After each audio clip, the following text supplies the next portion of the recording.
সামাজিক মাধ্যমে ছড়িয়ে থাকা মঙ্গল গ্রহের ছবিগুলোতে বেশ লালচে ভাব দেখা যায়। এই অস্বাভাবিক লালচে রঙের কারণ লুকিয়ে আছে গ্রহটির ধুলোয় মিশে থাকা লৌহ খনিজ পদার্থের সঙ্গে। তবে শুধু শুষ্ক খনিজ হেমাইটের কারণেই চোখে লাল রং ধরা দেয় না।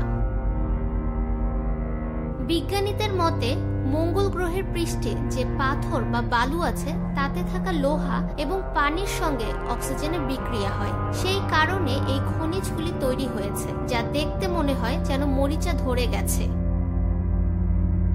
শত কোটি বছর ধরে এই আয়রন অক্সাইড ধুলোয় পরিণত হয়ে মঙ্গল গ্রহের বাতাসে ছড়িয়ে পড়েছে।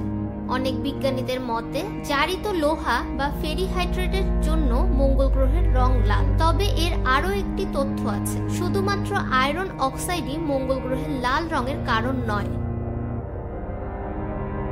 আসলে আয়রন অক্সাইড লাল রঙের অন্যতম কারণ। মঙ্গলের শিলায় থাকা লোহা পানি ও অক্সিজেনের সঙ্গে বিক্রিয়া করে আয়রন অক্সাইড তৈরি করেছে বলে মনে করা হয়। এসব কারণেই মঙ্গল গ্রহের যত ছবি সামনে আসে তা লাল মনে হয়। ফাহমিদা বিনতে আনোয়ার, নিরপেক্ষ নিউজ ডেস্ক, ঢাকা।